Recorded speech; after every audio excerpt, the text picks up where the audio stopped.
అనేక విషయములలో మనమందరము తప్పిపోవచ్చున్నాము. ఎవడైనను మాట యందు తప్పని ఎడల అట్టివాడు లోపం లేనివాడై తన సర్వ శరీరమును స్వాధీనమందుంచుకొన శక్తి గలవాడగును. చాలా మాత్రం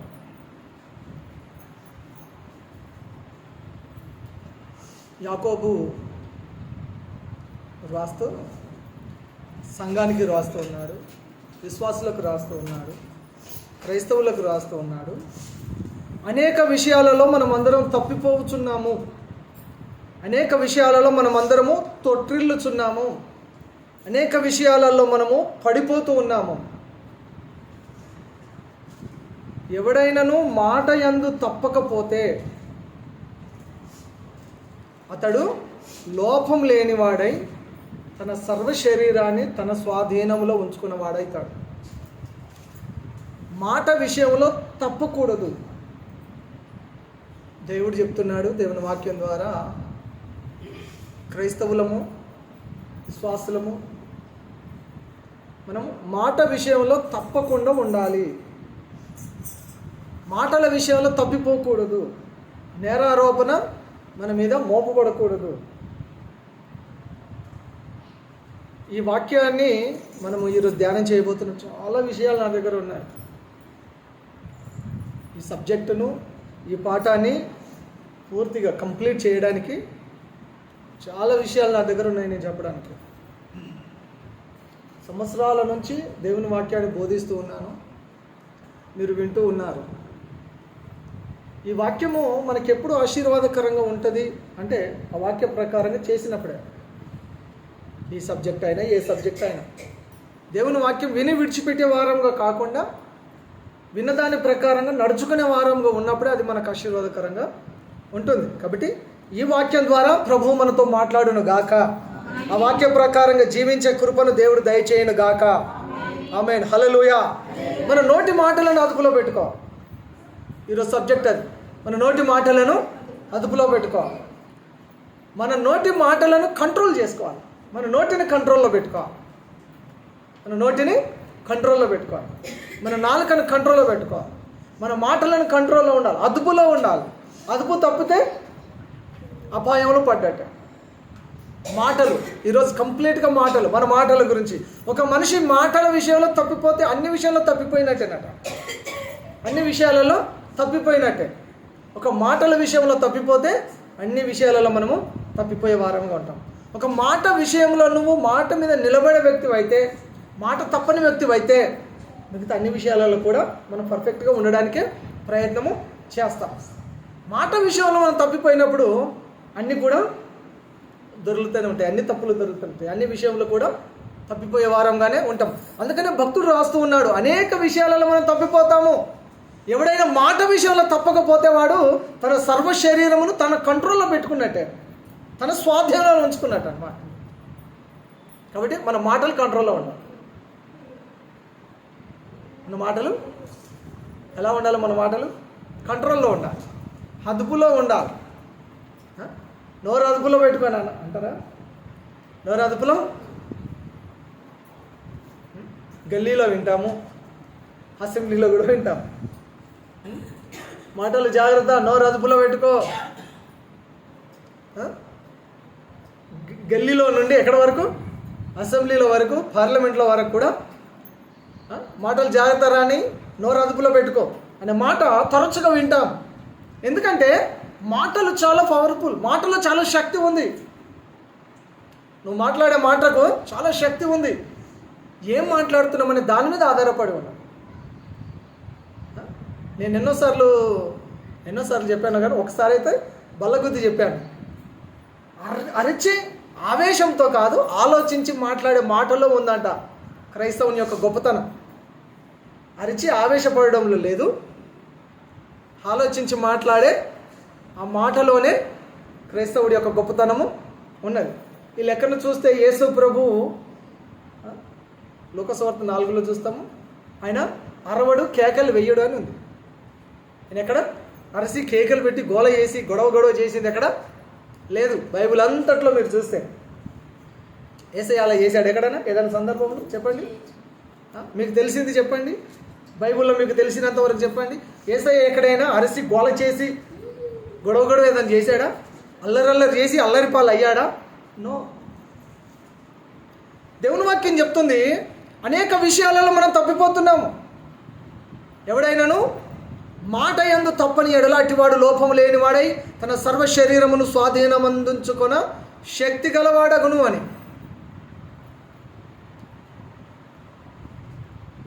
నోటి మాటలను అదుపులో పెట్టుకోవాలి. Control your mouth. మన నోటిని అదుపులో పెట్టుకోవాలి.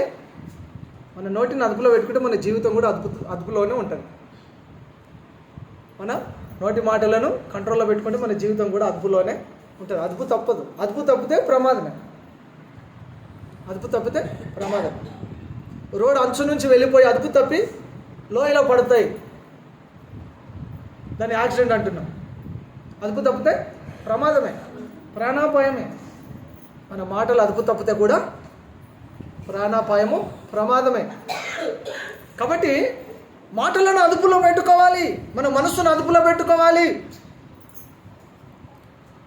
అదుపులో పెట్టుకునేవి చాలా ఉన్నాయి. ప్రాముఖ్యంగా ఈరోజు నేర్చుకుంటున్నాం, మన మాటలను అదుపులో పెట్టుకోవాలి. మనం అందంగా కనబడాలంటే మన నోరు అదుపులో ఉండాలి. మనం అందంగా మాట్లాడితే అందంగా కనబడతాం. నీకు గౌరవం రావాలి, మర్యాద దక్కాలంటే నోటిని అదుపులో పెట్టుకోవాలి. గౌరవం దక్కాలన్నా, నీవు మర్యాద పొందాలన్నా మర్యాదగా మాట్లాడితేనే మర్యాద దక్కుతుంది. అంతేనా కాదా అంటారా? మళ్ళీ అన్న ఏదో చెప్తున్నాడు అంటున్నారా? మనం మర్యాదగా మాట్లాడితేనే మర్యాద దక్కుతుంది. లేకపోతే మాటలు చక్కరాని, లేకపోతే మర్యాద ఉండదు అంటారండి.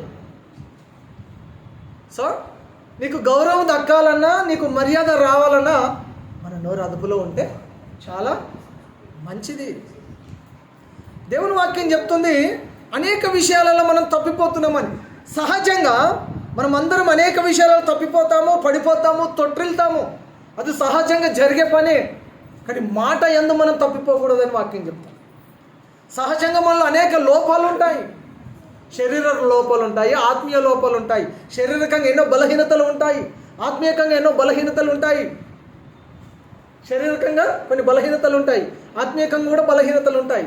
శారీరకంగా కొన్ని లోపాలు ఉంటాయి, ఆత్మీయంగా కూడా లోపాలు ఉంటాయి. శారీరకంగా లోపాలు ఉంటే సరి చేసుకోవచ్చు, లేదా దానిని కొనసాగుతూ ఉండొచ్చు. కానీ ఆత్మీయంగా లోపాలను మనం సవరించుకొని సరి చేసుకోకపోతే ఆత్మీయ అంధత్వం, ఆత్మీయ అవిటితనం వచ్చేస్తుంది. ఇది చాలా ప్రమాదం.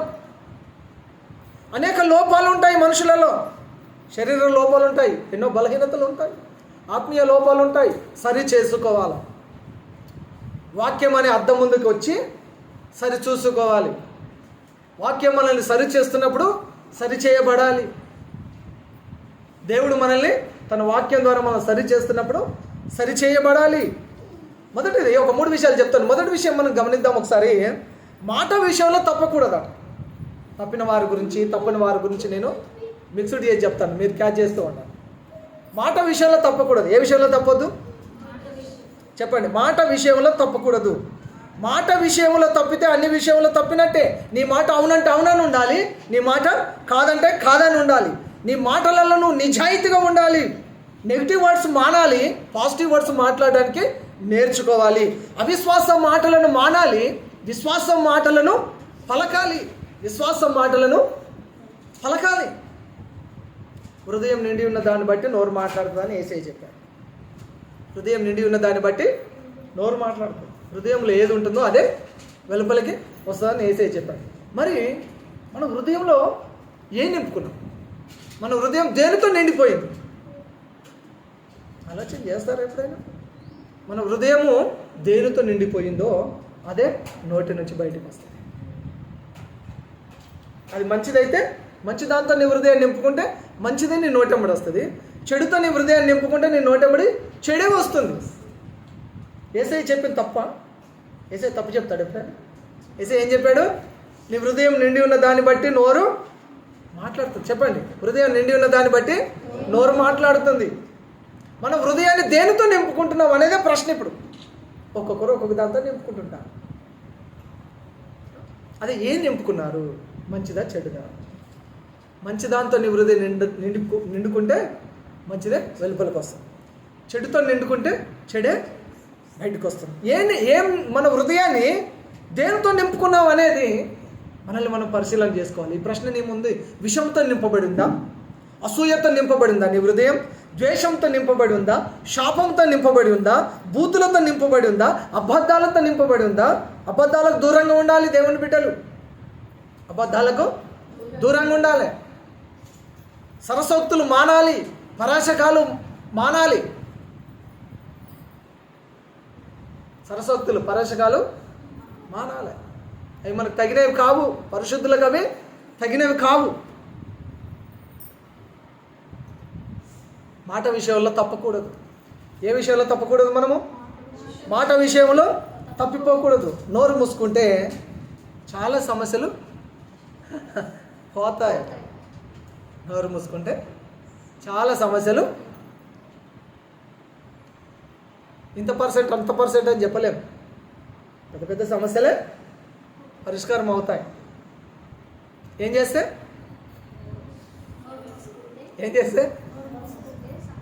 నోరు తెరవలసినప్పుడు తెరవండి. నోరు తెరవకపోతే కూడా పని కుదరదు, పని జరగదు. నోరు తెరవకపోతే పనులు కాదు. నోరు తెరిచి మాట్లాడాల్సినప్పుడు మనం మాట్లాడాలి. ఎప్పుడు నోరు మూసుకోవాలి? అప్పుడు నోరు మూసుకుంటే చాలా సమస్యలకు పరిష్కారము కలుగుతుంది. దేవునికి స్తోత్రం, హల్లెలూయా. ప్రతిసారి మనం నోరు తెరవాల్సిన పని లేదు. ప్రతిసారి మనం నోరెత్తవలసిన పని లేదు. చీటికి మాటికి ప్రతి దానికి మనం నోరెత్తవలసిన పని లేదు. నోరు పారేసుకోవాల్సిన పని లేదు. ప్రాముఖ్యంగా క్రైస్తవులకు, దేవుని బిడ్డలకు, విశ్వాసులకు, సేవకులకు కూడా ప్రతిదానికి నోరు పారేసుకోవాల్సిన పని లేదు. ఈరోజు వాక్యాంశం ఏంటి? నోటిని అదుపులో పెట్టుకోవాలి. Control your mouth. నోటిని అదుపులో పెట్టుకోవాలి. Control your mouth, control your tongue, control your words. Control చేయాలి. కంట్రోల్ బియ్యం కాదు, కంట్రోల్ చేయాలి. కంట్రోల్ చేయాలి. నోటిని, నోటి మాటలను కంట్రోల్ చేయాలి. ప్రతిసారి నోరు తెరవాల్సిన పని లేదు. నోరు తెరిచిన చేప గాలానికి బలి అయిపోతుంది.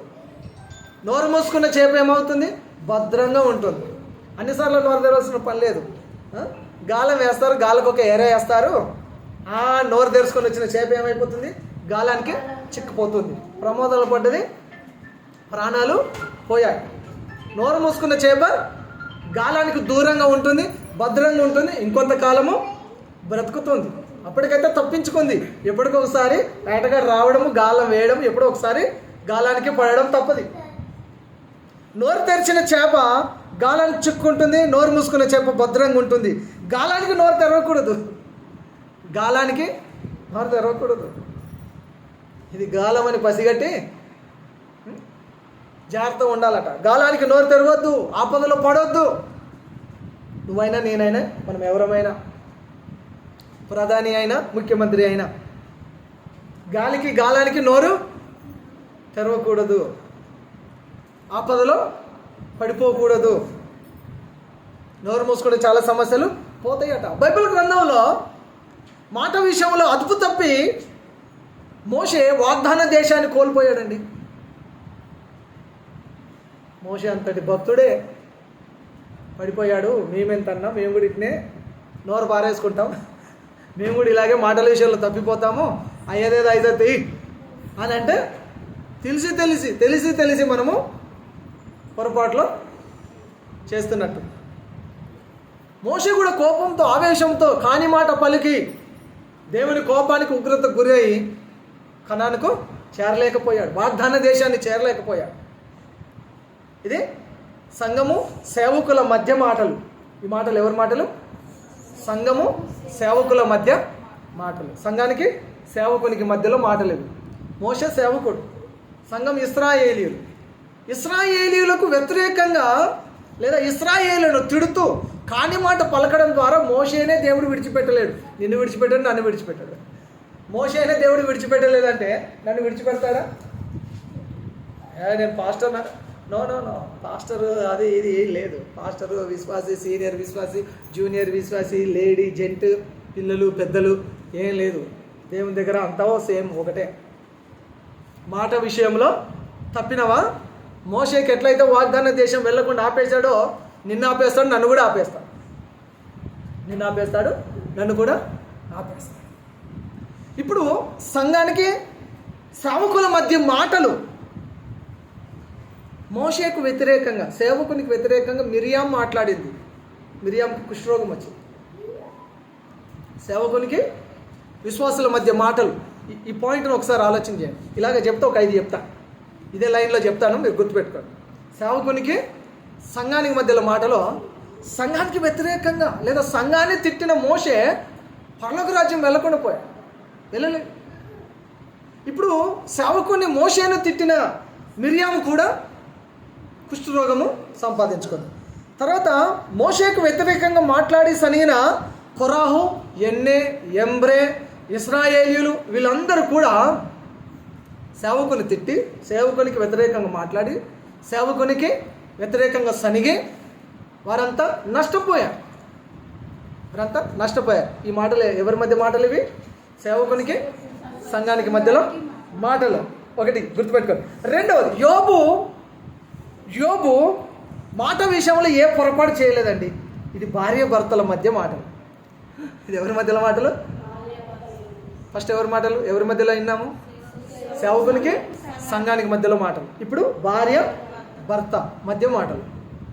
యోబు తన భార్య వీరిద్దరి మధ్యలో మాటలు. ఒకసారి ఆలోచన చేయండి.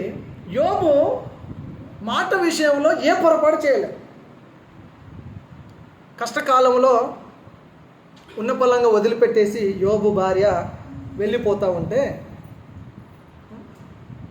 ఆయన తిట్టి దూషించి, నువ్వు చచ్చిపో, నీ బతుకొక బతికేనా అని చెప్పి యోబు భార్య కష్టంలో విడిచిపెట్టేసి వెళ్ళిపోతుంటే యోబు మాట్లాడిన మాట, మూర్ఖురాలు మాట్లాడినట్టుగా మాట్లాడుతున్నావు. ఆమెను మూర్ఖురాలు అనలే. ఓకే, భార్యాభర్తల మధ్య మాటలు. ఇక్కడ భార్యాభర్తలుగా ఉన్నారు కదా మీరు, మీ మధ్యలో మాటలు ఎలా ఉన్నాయి?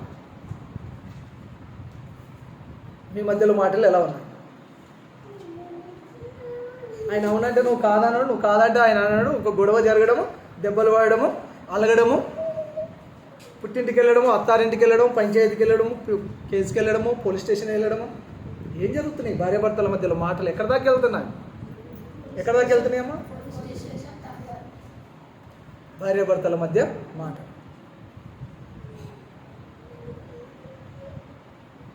ఒకటి చెప్పలా అండి, భార్యాభర్తల మధ్య గొడవ వాళ్ళిద్దరే కూర్చొని మాట్లాడుకుంటే తేలిపోతుంది. నాకున్న వయసులో, నాకు తెలిసిన దాంట్లో, నాకున్న ఎక్స్పీరియన్స్లో తేలిన ఫలితార్థం ఏంట్రా నాయన అంటే, భార్యాభర్తల మధ్య గొడవ వస్తే మీరిద్దరే కూర్చొని తల బాదుకోండి, తలలు తీసి గోడ కొట్టుకొని, లేకపోతే ఒకరికొకరు తలలు బగలో కొట్టుకోండి. మీరిద్దరే తేల్చుకోండి. ఏం తేల్చుకుంటారు? ఏమన్నా వాళ్ళిద్దరే తేల్చుకోవాలి. మూడో వ్యక్తి వస్తేనే 10 మంది దగ్గరికి వెళ్ళిపోతుంది.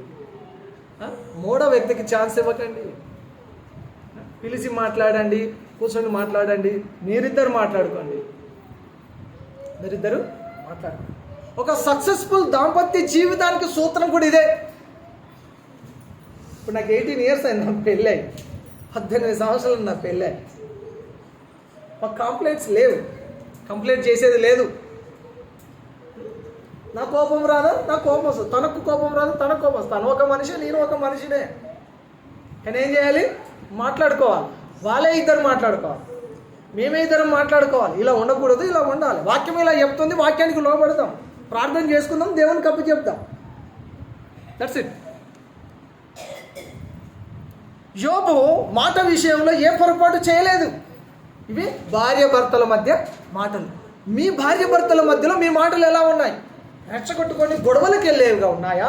విడిపోయేవిగా ఉన్నాయా? లేదా బాధ పెట్టేవి ఉన్నాయా? లేదా నష్టపరుచుకునేవి ఉన్నాయా? మాట చాలా డేంజర్. మాటను పొదుపుగా వాడకపోతే, మాటను ఆచితూచి నువ్వు వాడకపోతే అది కట్టయి కోసేస్తుంది, నిప్పై తగలబెట్టేస్తుంది.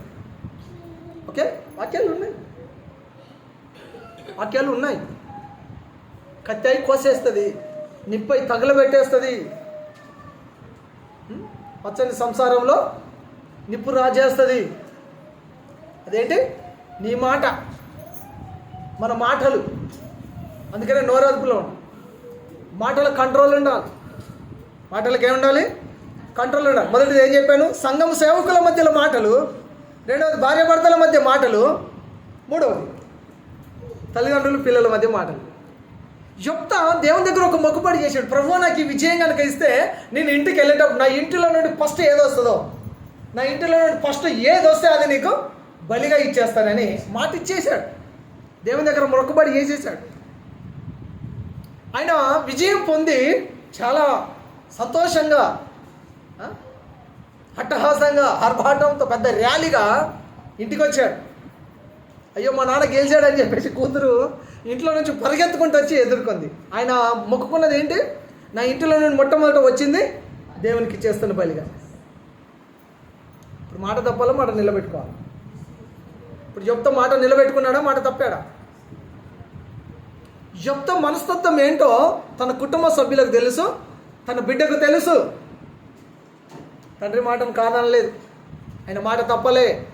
మాట తప్పని వాడు యోబు.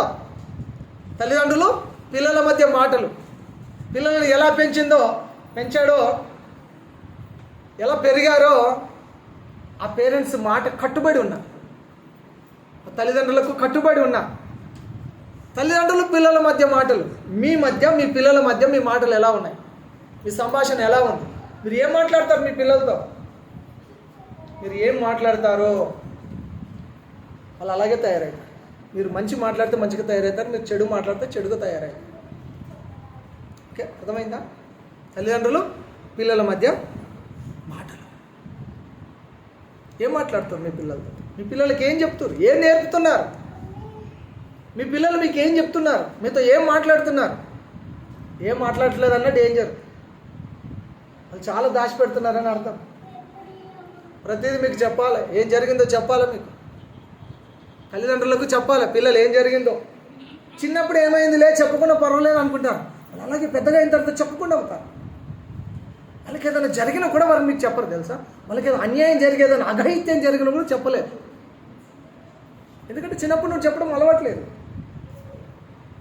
మీరు వాళ్ళకి చెప్పాలి, మీరు వాళ్ళకు చెప్పాలి. 7 గంటలకు వస్తాడు మా అబ్బాయి, అది చెప్పాడు, బస్సు ఎక్కు, బస్సు రాకపోతే ఎక్కడి వరకు బస్సు ఉందో అక్కడి వరకు రా, అక్కడికించి ఏం లేకపోతే నాకు ఫోన్ చేయి, నేను వస్తా, నేను లేకపోతే ఎవరైనా పంపుతా. వాళ్ళకి చెప్పాలి. చెప్తే ఏమవుతుందంటే వాళ్ళు కూడా మనకు చెప్పమని చెప్పాలి, ఏం జరిగిందో చెప్పమని వాళ్ళకి మనం చెప్పాలి. మనం ఏదైతే చెప్తామో వాళ్ళు అది చేస్తారు. తల్లిదండ్రులకు పిల్లలకు మధ్య మాటలు ఎలా ఉన్నాయి? ఏం మాట్లాడుతున్నారు? మీ పిల్లలతో మీరు బూతులు మాట్లాడితే మీ పిల్లలు బూతులు మాట్లాడతారు, వాళ్ళు వాళ్ళ పిల్లలతో బూతులు మాట్లాడతారు. ఒక బూతుల సమాజాన్ని తయారు చేస్తున్నాం కదా మనము. ఓకే, అర్థమైందన్న మాట అమ్మా? అర్థమైందమ్మా? సమాజాన్ని ఎలా తయారు చేస్తున్నాం మనము? భక్తులను తయారు చేయాలి, విశ్వాసులను తయారు చేయాలి, దేవుని కొరకు రోషం కలిగి నిలబడే ఒక సమాజాన్ని, ఒక యవ్వన తరాన్ని మనం తయారు చేయాలి. ఎక్కడ ఫెయిల్ అవుతున్నాము తెలుసా? నోటిని కంట్రోల్లో పెట్టుకునే విషయంలో ఫెయిల్ అయిపోతున్నాము. సమాజాన్ని మనము, మన పిల్లలు, మన కుటుంబం సమాజంలోకి వెళ్ళినప్పుడు.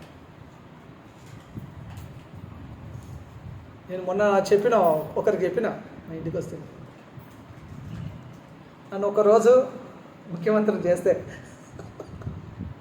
అదేనా నా సైడ్ ఇవ్వండి, నన్ను ఒక్కరోజు ముఖ్యమంత్రిని చేస్తే, లేదా కొన్ని రోజులు నేను ముఖ్యమంత్రిగా ఉంటే ఒక రాష్ట్రానికి, త్రాగేవాడిని, భార్యను కొట్టేవాడిని, పిల్లను కొట్టేవాడిని, తల్లిదండ్రులను కొట్టేవాడిని, త్రాగబోతులను కొట్టేవాడిని, నెక్స్ట్ బూతులు మాట్లాడేవాడిని. ప్రతి ఊరికి 2 సిఆర్పిఎఫ్ 2 పోలీసులను పెడతాను. ప్రతి ఊరిలో ఒక ఫంక్షన్ హాల్ టైప్తో ఒకటి పెట్టిస్తాను. అక్కడ షాక్ ట్రీట్మెంట్ పెట్టిస్తాను. ఆ మిలిటరీ వాళ్ళు 2, ఈ పోలీసులు 2 ఆ ఊర్లోనే ఉంటారు. ఎక్కడ బూత్ మాట్లాడేటోడు కనిపించినా వెంటనే కాల్ చేయాలి వాళ్ళకి ఒక డయల్ నెంబర్ పెడతా. ఫోన్ చేయగానే వాళ్ళు ఇమ్మీడియట్గా విత్-ఇన్ మినిట్స్లో వచ్చి తీసుకొని వెళ్తారు. అలా ఫస్ట్ ఏం చేస్తారంటే ఆ రబ్బర్ స్టిక్స్తో కొడతారు. కొట్టిన తర్వాత ఇవన్నీ పెడతారు, కరెంట్ షాక్ ఇచ్చి అని పెట్టి కరెంట్ షాక్ ఇస్తారు. ఎప్పటిదాకా ఇస్తారు, ఎప్పటిదాకా కొడతారంటే, అయ్యో సార్, ఓయ్యో ఓవో ఓమ్మో, నీ కాలు మొత్తా, నన్ను విడిచిపెట్టేసి నా భార్యను చక్కగా చూసుకుంటాను, నన్ను విడిచిపెట్టి నా పిల్లల్ని సరిగా చూసుకుంటాను, నన్ను విడిచిపెట్టి నేను ఒక్క బూతుమాట కూడా మాట్లాడి బుద్ధిగా బతుకుతానని అయ్యో మొయ్యో కుర్రో అనేదాకా ప్రతి ఊర్లో రాష్ట్రం అంతా చేస్తారా నన్ను ముఖ్యమంత్రి? అమ్మా చేస్తారా? ఎట్లా ఉంది స్వప్న? ఎట్లుందమ్మా సూత్రం? ఎట్లుంది సిస్టమ్? ఇది ఎట్లుందమ్మా? ఎట్లా సెట్ రైట్ గారు? మాటకు వినని వాళ్ళు ఉంటారు చూడండి, అలా ఒంటికి భయం కలగాలంటే దెబ్బే. అట్లా అని చెప్పి మీరు కొట్టారు. మాటకు భయం కలిగినప్పుడు ఒంటికి భయం రావాలంటే, ఒళ్ళకి భయం రావాలి, శరీరానికి భయం రావాలంటే ఏంటి? దెబ్బే. మీ పిల్లల్ని వేస్తారు కదా, చెప్పి వినకపోతే దెబ్బ పడితే సెట్ అవుతాడు. మీ రిమోట్ కంట్రోల్ కూడా ఒకటి వెనకకించి ఒకటి వేస్తేనే, టీవీ డబ్బాను ఒకటి వెనకకించి ఒకటి వేస్తేనే, రిమోట్ని ఒకటి వేస్తేనే, పిల్లవాడికి ఒకటి వేస్తేనే, ఈ తాగుబోతుడికి ఒకటి వేస్తేనే, బూతులు మాట్లాడటానికి ఒకటి వేస్తేనే సమాజం ఇట్లా తయారైపోయింది. దీన్ని ఎవరు పట్టించుకుంటలేరు. పబ్లిక్గా బూతులు ఆడేటోని, పబ్లిక్లో న్యూసెన్స్ చేసి కొట్టి తిట్టేటోని ప్రభుత్వం అసలు పట్టించుకోవట్లేదు తెలుసండి. ఇట్లాంటి చట్టం కానీ ఇట్లాంటి శాసనం కానీ ఎక్కడ లేదు. దీని ద్వారా సమాజం ఎలా తయారవుతుందంటే కుళ్ళిపోయినట్టుగా తయారైపోతుంది. బూత్ ప్రపంచం అయిపోతుంది. తల్లిదండ్రులు పిల్లల మధ్య మాటలు ఇది. నెక్స్ట్ స్నేహితుల మధ్య మాటలు. దావీదు యోనాతానులు ఒకరి పట్ల ఒకరు మాట నిలబెట్టుకున్నారు. ఒకరికొకరు నిలబడ్డారు.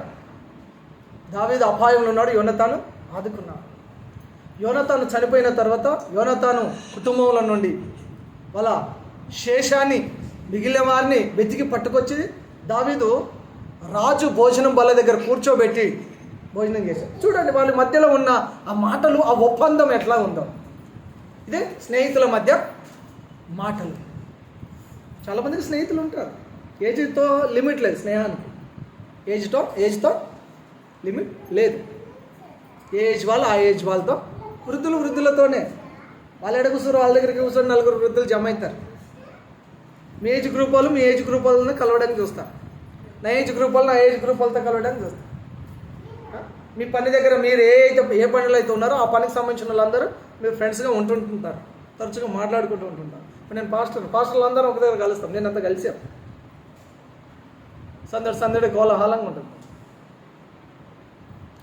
స్నేహితుల మధ్య మాటలు అవి ఆరోగ్యకరమైన మాటలై ఉండాలి. దేవునికి స్తోత్రం, హల్లెలూయా. బరబ్బ కొరకు ప్రాణమైన ఇస్తానని చెప్పి యేసయ్య తన ప్రాణం పెట్టాడు. బరబ్బ బందిపోటు దొంగ. నీ కొరకు ప్రాణమైన ఇస్తా కానీ నీలాగా బందిపోటు దొంగగా నేను మారానని చెప్పాడు యేసయ్య. బరబ్బ లాంటి పాపులమైన మన కొరకు యేసయ్య మరణించాడు. యేసయ్య మాట తప్పని వాడు. ఆయన వాగ్దానాలు చేసి నెరవేరుస్తాడు. విశ్వాసులకు యేసయ్యకి మధ్యలో మాటలు. ఒక పాపి వచ్చి పాపిగా ఉండమని అడిగాడు యేసయ్య పాపులకు స్నేహితుడు అయ్యాడు కానీ పాపాన్ని ఎంకరేజ్ చేయలేదు. పాపులను ప్రేమించాడు. పాపము నుంచి ప్రజలను విడిపించాడు. పాపములను క్షమించాడు. పాపుల కొరకు ఆయన ప్రాణం పెట్టాడు. ఆయన పాపులకు స్నేహితుడు అయ్యాడు. హల్లెలూయా. విశ్వాసులకు యేసయ్యకి మధ్య మాటలు. దేవునితో మనం మాట్లాడే మాటలు ప్రార్థనలో మాట్లాడగలుగుతాం. ఎక్కడ మాట్లాడతాము? దేవునితో మనం మాట్లాడాలంటే ప్రార్థనలోనికి రావాల్సింది. ప్రార్థనలోకి వచ్చి నువ్వు మాట్లాడితే ప్రభు వింటాడు. ప్రభు నీతో మాట్లాడాలంటే బైబిల్ ఓపెన్ చేస్తే బైబిల్లో నుంచి దేవుడు మనతో మాట్లాడతాడు. బైబిల్లో నుంచి దేవుడు మనతో మాట్లాడతాడు. విశ్వాసులకు యేసయ్య మధ్యలో మాటలు. యేసయ్య మాట తప్పని వాడు. ఆయన మాట ఇచ్చి నెరవేర్చాడు. తన ప్రాణం పెట్టడానికి కూడా ఆయన వెనుకాడలేదు. ఆయన మాట ఇచ్చాడు కాబట్టి. క్రైస్తవుడు ఎలా ఉండాలి? 15వ కీర్తన చెప్తుంది, అతడు ప్రమాణం చేయగా నష్టము కలిగిన మాట తప్పడు. నిజమైన క్రైస్తవుడు మాట తప్పడు. తనకు నష్టం కలగచ్చు. మాట ఇచ్చావా, దాన్ని నెరవేర్చాలి. మొదటిది మాట తప్పని వారముగా ఉండాలి. నెక్స్ట్ రెండవది మాటలు అదుపులో ఉండాలి అంటే నోటికి కళ్ళెం పెట్టుకోవాలి. నోటికి కళ్ళెం పెట్టుకోవాలి. నోటికి చిక్కం పెట్టుకోవాలి. నోటికి ఏం పెట్టాలి? కళ్ళెం. గుర్రమునకు కళ్ళెము, ఓడకు చుక్కాని, చిన్న నిప్పు పెద్ద అడవిని కాల్చేస్తుంది, చిన్న నాలుక నరకానికి పంపిస్తుంది. చిన్న నాలుక, చిన్న మాట నరకానికి పంపించేస్తుంది. చిన్న నిప్పు పెద్ద అడవిని కాల్చేస్తుంది. చిన్న చుక్కాని ఓడను సరి అయిన తోవకు అద్దరికే చేరుస్తుంది. చిన్నదే కళ్ళెము, అంత పౌరుషంగా ఎవరు అంచనా అనగలేని ఆ గుర్రాన్ని కూడా కంట్రోల్లో చేస్తుంది. ఏంటంటే కళ్ళెం. మన నోటికి అదుపు ఉండాలి, మన నోటికి కళ్ళెము ఉండాలి. మన మాటలు కొద్దిగా ఉండాలి, మన మాటలు తక్కువగా ఉండాలి. మన మాటలు ఎలా ఉండాలి? కొద్దిగా ఉండాలి, తక్కువగా ఉండాలి. మన మాటలు ఎక్కువగా ఉంటే ఏమవుతుంది? సామెతల వాక్యం చెప్తుంది, విస్తారమైన మాటలలో దోషం ఉండక మానదు. విస్తారమైన మాటలు మాట్లాడటంలో కొన్ని మాటలు దొరికిపోతాయి, కొన్ని మాటలు తప్పుడు మాటలు, కొన్ని దేవునికి అసహ్యమైన మాటలు, దేవునికి నచ్చని మాటలు కూడా మాట్లాడతాం. మన మాటలు ఎలా ఉండాలంటే మృదువుగా ఉండాలి. మృదువైన మాట క్రోధమును చల్లారుస్తుందంట. మన మాటలు ఎలా ఉండాలి? మృదువుగా, స్మూత్గా ఉండాలి. మన మాటలు క్రోధంగా ఉండకూడదు. షౌటింగ్, సైలెన్స్, ఇంగ్లీష్ పదాలు అవి. షౌటింగ్ అంటే అరవడం, సైలెన్స్ అంటే మౌనంగా ఉండడం. షౌటింగ్, సైలెన్స్ ఏంటిది? ఇది షౌటింగ్, సైలెన్స్. అరవడం, మౌనంగా ఉండడం.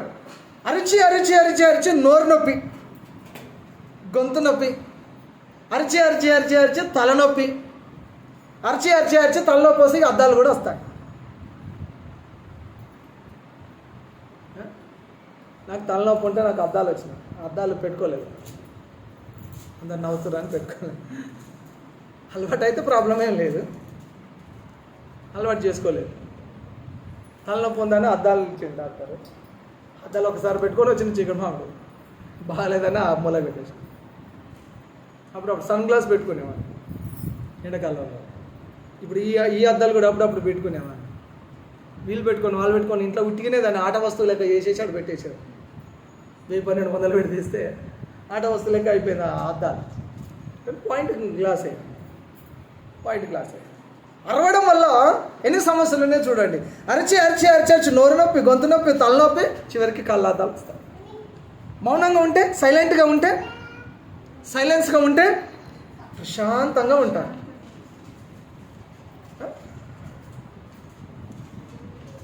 అదే అరిస్తే ఏమవుతుంది? అరిచి అరిచి అరిచి బీపీ వస్తుంది, అరిచి అరిచి అరిచి గుండె నొప్పి వస్తుంది, అరిచి అరిచి అరిచి గ్యాస్ ట్రబుల్ వస్తుంది, అరిచి అరిచి అరిచి హాస్పిటల్కి పోతాం. అరవడం వల్ల నష్టాలు ఉన్నాయి. కానీ సైలెంట్గా ఉండడం వల్ల ప్రశాంతంగా ఉంటారు. సైలెంట్గా ఉండడం వల్ల ప్రశాంతంగా ఉంటారు, ఆరోగ్యంగా ఉంటారు, ఆత్మీయంగా ఉంటారు, గౌరవం వస్తుంది, ఆయుష్ పెరుగుతుంది, దేవునికి మహిమ వస్తుంది. ఇన్ని వస్తున్నాయి. మనం ఏం కావాలి? షౌటింగా, సైలెన్సా? షౌటింగ్ ఎంతమంది కావాలి? అరవకుండా ఉండలేరు కొంతమంది, అరవకుండా ఉండరు. చిన్న విషయాన్ని కూడా అరిచి చెప్తారు. కొంతమంది నోరే పెద్దగా అనుకుందా, అంతే కదా? కొంతమంది నోరే పెద్దది, వాళ్ళు చిన్నగా చెప్పలేదు, పెద్దగా చెప్తారు. కొంతమంది స్మూత్గా చెప్పలేరు, గరుకుగా చెప్తారు. కొంతమంది మెల్లగా చెప్పలేరు, అరిచి చెప్తారు. కొంతమంది అది వీక్నెస్. కానీ ఈ అరవడం వల్ల అనర్థాలు ఉన్నాయని ఈరోజు మనకు ముందే తెలుసు కూడా. కానీ అరవకపోతే మనసుకు పట్టదు కాబట్టి అరుస్తాం. ఇక్కడ కూర్చున్న మీరు, నేను, మనమే కాదు. కొన్నిసార్లు అరిసి చెప్పకపోతే వినరు మళ్ళీ. కానీ ఎక్కడ అరవాలో ఎక్కడ అరవకూడదో కూడా తెలిసి ఉండాలి క్రైస్తవుడికి. హల్లెలూయా. ప్రతిసారి అరుపులు పనికొస్తాయా? మరి ఎప్పుడు పనికొస్తాయి? ఇప్పుడు ప్రతిసారి అరుపులు పనికి వస్తాయా అంటే పనికి రావన్నారు. మరి ఎప్పుడు పనికి వస్తాయి?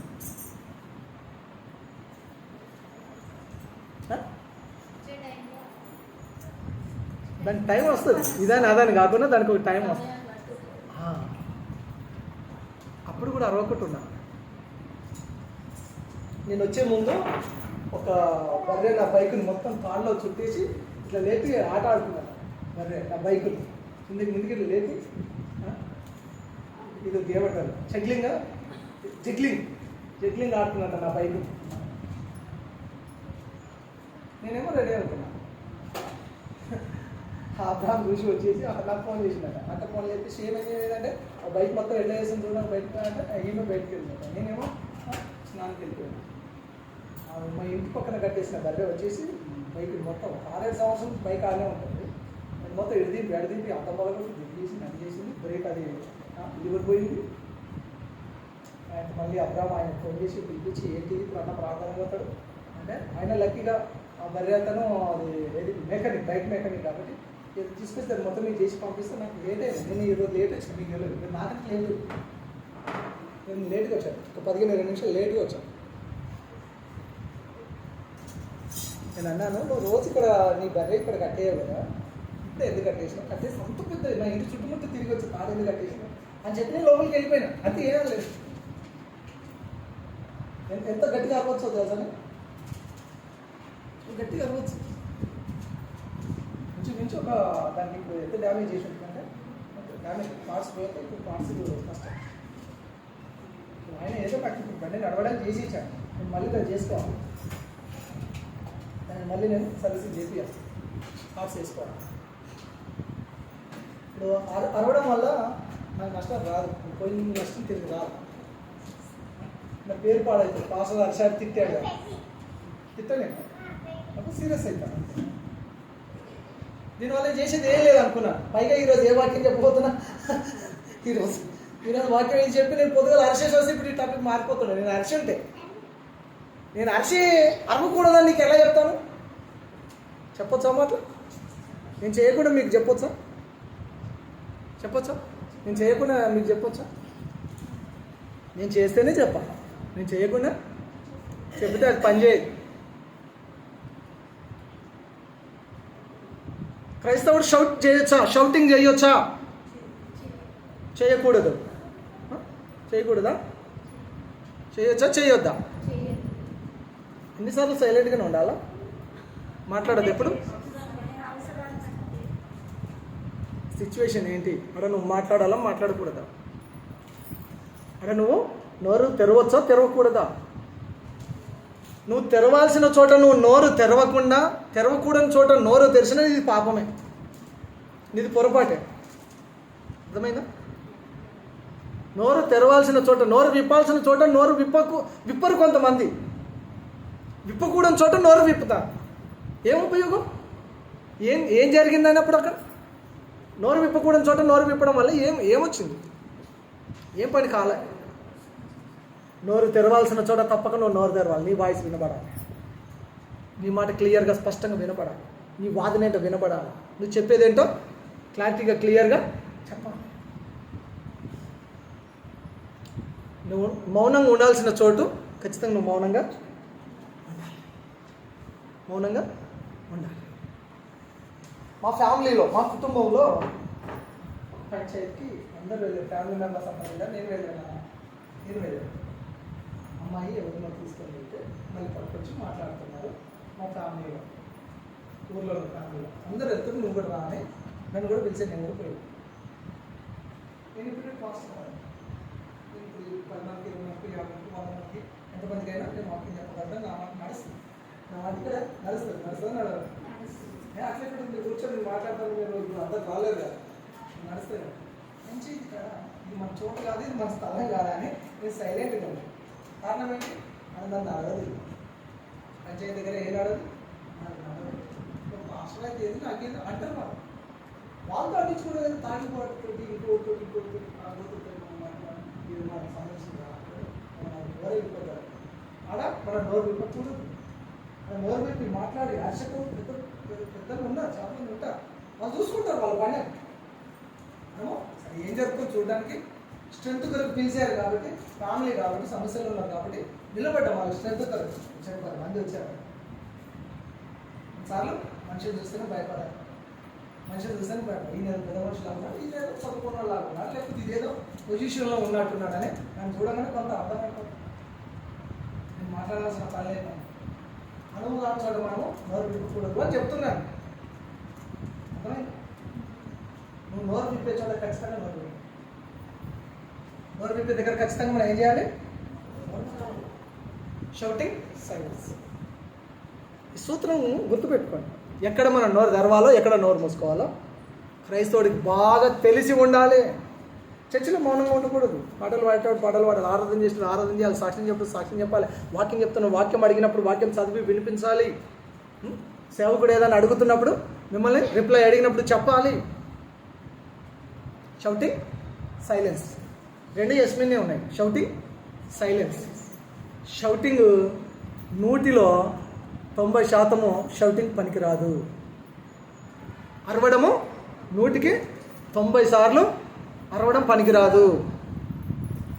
అరవకుండా నువ్వు నెమ్మది కూడా చెప్తే పనిచేస్తుంది. ఎలా చెప్పినా పనిచేస్తుంది. చెప్పాల్సిన విషయాన్ని. అరవడం వల్ల ఆయాసం వస్తుంది. ఎన్నో చెప్పాను నేను. అరిచి అరిచి అరిచి నోరు నొప్పి, గొంతు నొప్పి, తలనొప్పి, కళ్ళద్దాలు, అరిచి అరిచి బీపీ, గుండె నొప్పి, ఎన్ని ఉన్నాయి, గ్యాస్ ట్రబుల్, హాస్పిటల్, ఇన్ని ఉన్నాయి. సైలెంట్గా ఉండడం వల్ల, మౌనంగా ఉండడం వల్ల, తలంచుకోవడం వల్ల ఏం జరుగుతుంది? ప్రశాంతంగా ఉంటారు, ఆరోగ్యంగా ఉంటారు, ఆత్మీయంగా ఉంటారు, గౌరవం వస్తుంది, ఆయుష్ పెరుగుతుంది, దేవునికి మహిమ కూడా వస్తుంది. ఏది కావాలన్నా ఎంచుకోండి, ఏది కావాలన్నా ఎంచుకోండి.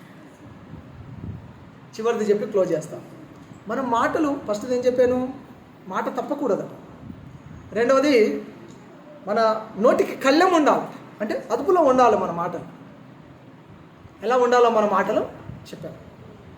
ఇప్పుడు మనం మాట్లాడే మాటలు ఒక మనిషిని క్రీస్తు దగ్గరికి నడిపించేవై ఉండాలి. చాలా ఇంపార్టెంట్ ఇది. టైం తీసుకున్నాను ఈరోజు. మన మాటలు ఎలా ఉండాలి? ఒక మనిషిని క్రీస్తు దగ్గరికి నడిపించేటట్టు ఉండాలి. అంటే ఏం చేయాలి?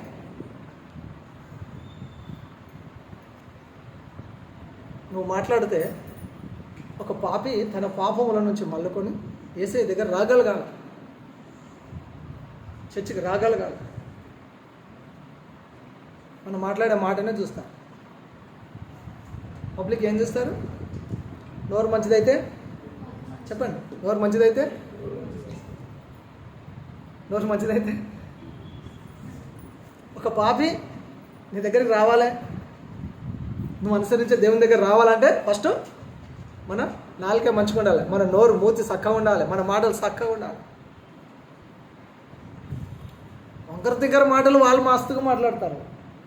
వాళ్ళలాగా వంకర తింకర మాట్లాడతాం. మనం వంకర తింకరలం కాదు, స్టేట్ వేలో ఉన్నాం, మనం క్రీస్తు మార్గంలో ఉన్నాం. హల్లెలూయా. మన మాటలు క్రీస్తు దగ్గరికి నడిపించేవై ఉండాలి. కొలస్సీ పత్రిక 4:6 మన మాట ఉప్పు వేసినట్టుగా రుచికరంగా ఉండాలట. మన మాట రుచిగా ఉండాలి, మన సంభాషణ కృపసహితంగా ఉండాలి, క్రీస్తు దగ్గరికి నడిపించేదై ఉండాలి, క్రీస్తు దగ్గరికి నడిపించేదై ఉండాలి. మనల్ని క్రీస్తు దగ్గరికి నడిపించడానికి ఆ దేవుని మాటలు, ఆ స్మూత్ మాటలు అవే పనికొచ్చాయి. మరి మనం మాట్లాడితే ఇతరులు కూడా క్రీస్తు దగ్గరికి నడిపించబడాలి. నీ మాటలు అంత శక్తి. నువ్వు మాట్లాడితే క్రీస్తు దగ్గరికి వచ్చే మాటలు మాట్లాడాలి, క్రీస్తు దగ్గరికి నుంచి తిరిగిపోయే మాటలు మనం మాట్లాడకూడదు. క్రైస్తవులు మనం మాట్లాడితే దేవుని దగ్గరికి వచ్చే మాటలు, ప్రజలు క్రీస్తు దగ్గర రాగలగాలి. మన మాటలను చూసి లోకంలో ఉన్నప్పుడు ఇట్నే ఉన్నాము, ఇప్పుడు యేసుప్రభు దగ్గరికి వచ్చినా, ఇలా చర్చికి వచ్చినా గిట్లనే ఉన్నాము, ఇలా దేవుని దగ్గరికి వచ్చినా గిట్లనే ఉన్నాము అనే భావన రాకూడదు ప్రజలలో. మన మాటలు ఉప్పు వేసినట్టుగా రుచికరమైనవిగా, కృపాసహితమైనవిగా, క్రీస్తు దగ్గరికి నడిపించేవై ఉండాలి. మన నోటి మాటలు అదుపులో ఉండాలంటే, లేదా మన నోటి మాటలు దేవునికి మహిమకరంగా ఉండాలంటే ఏం చేయాలో తెలుసా? ఈ నోటెంబడి ఎక్కువ ప్రార్థన రావాలి, ఈ నోటెంబడి దేవుని వాక్యం ఎక్కువ రావాలి, పరిశుద్ధాత్మ సహాయము కావాలి, పరిశుద్ధాత్మ సహాయము కావాలి, పరిశుద్ధాత్మ అభిషేకం కావాలి. మన నోటి మాటలు అదుపులో ఉండాలన్నా, మనం మాట్లాడే మాట దేవుని నామానికి మహిమకరంగా మనము మాట్లాడాలన్నా పరిశుద్ధాత్మ అభిషేకము కావాలి. మన నోటెంబడి వాక్యం చదవాలి, వాక్యం వినాలి, ప్రార్థన చెయ్యాలి. యెషయా నా పెదవులు అపవిత్రమైన పెదవులు అన్నాడు. పరిశుద్ధాత్మ దేవుడు ఒక అగ్ని నిప్పు తీసుకొని వచ్చి ఆయన పెదవులను కాల్చినప్పుడు ఆ పెదవులు పరిశుద్ధమైనవి అని యెషయా గ్రంథం 6వ చూస్తాం. మన పెదవులు, మన నోటి పరిశుద్ధం కావాలి. అప్పుడు మన మాటలు పరిశుద్ధమైన మాటలే వస్తాయి, దేవునికి మహిమ వచ్చే మాటలే వస్తాయి. చాడీలు మానాలి. ఏమనాలి? చాడీలు మానాలి, అబద్ధాలు మానాలి, ఇతరులను బాధ పెట్టే మాటలు మానాలి, హార్ష్ వర్డ్స్ మాట్లాడాలి, హార్ష్గా మాటలను మాట్లాడాలి. దేవునికి మహిమకరంగా మన మాటలు ఉండాలంటే ఏం చేయాలి అంటే చాడీలు మానాలి, అబద్ధాలు మానాలి, ఇతరులను బాధ పెట్టే మాటలు మాట్లాడకూడదు, పనికిరాని వాదనలు, అన్నెసెసరీ ఆర్గ్యుమెంట్స్ చేయకూడదు. నాతో చేస్తుంటారు ఎక్కువ శాతం. దేవుడు ఇట్లా అట్లా అదట ఇదట బైబిల్ ఇట్లా ఉందా అట్లుందా ఇట్లుందా అట్లా అంటుంటుంటారు. అన్నెసెసరీ ఆర్గ్యుమెంట్స్ అవసరం లేదు. నేను కొట్టి పాడేస్తాను, చెప్పినా వినరు, వారు అర్థం చేసుకోలేరు. అట్లాంటి వాళ్ళతో మనం ఆర్గ్యుమెంట్ పెట్టుకోకూడదు. అన్నెసెసరీ ఆర్గ్యుమెంట్స్ మనము చేయకూడదు. ఈజీగా చెప్పేసేయాలి, నీకు తెలిసిన దాన్ని వాళ్ళకి ఈజీగా చెప్పేసేయాలి, అంతవరకే వదిలేసేయాలి. నీకేం తెలియదన్నా పర్వాలేదు, మనకు తెలిసినంత చెప్తే వాళ్ళు అర్థం చేసుకోలేరు. అన్నెసెసరీ ఆర్గ్యుమెంట్స్ మానుకోవాలి, సత్యాన్ని మాట్లాడాలి, ప్రేమగా మాట్లాడాలి, ప్రోత్సహించే మాటలను మాట్లాడాలి. అప్పుడు దేవునికి మహిమ కలుగుతుంది. హల్లెలూయా. అడుగుదామా? దేవుని వాక్యంలో ఇట్లా రాయబడి ఉంది, నా నోటి మాటలు నా హృదయ ధ్యానము నీ దృష్టికి అంగీకారం లగును గాక. నా నోటి మాటలు నా హృదయ ధ్యానాన్ని పరిశుద్ధపరచుకోమని అడుగుదామా? ప్రార్థన చేసుకుందాం. తలలో వచ్చి కళ్ళు మూసుకొని అందరం ఒక నిమిషం తలలో వచ్చి కళ్ళు మూసుకొని దేవుని సన్నిధిలో ప్రార్థనలు అడుగుదాం. అడగండి, నా మాటలను శుద్ధి చేయండి అని అడుగుదాం. నా నాలుకను శుద్ధి చేయండి అని అడుగుదాం. నా నోటిని కడగండి, నా పెదవులను కడగండి, నా నాలుకను కడగండి అని అడుగుదాం. మార్చండి అని అడుగుదాం. నా నోటి మాటలను అదుపులో పెట్టుకోవాలనుకుంటున్నాను ప్రభు. షౌటింగ్ అవసరం లేదంటున్నావు. నువ్వు సైలెంట్గా ఉండి ఎప్పుడు ప్రత్యుత్తరం ఇవ్వాలో ఎలా ఇవ్వాలో అలా ఇచ్చావు. నిన్ను పోలి బ్రతికే కృప నాకు దయచేయని అడుగుదాం. అందరం ప్రార్థన చేసుకుందాం. ప్రభువానికి వందనాలు. ప్రతి ఒక్కరు ఒక తీర్మానం చేద్దాం. ప్రతి ఒక్కరం ఒక తీర్మానం చేసుకుందాం. యేసయ్యా వందనాలయ్యా, ప్రభువానికి వందన. నా మాటలను, నా నాలుకను, నా నోటిని కడగండి అయ్యా, నన్ను మార్చండి అయ్యా, నన్ను శుద్ధి చేయండి ప్రభువా. నా నోటి మాటలు నా హృదయ ధ్యానము నీ దృష్టికి అంగీకారములుగా చేయండి ప్రభువా.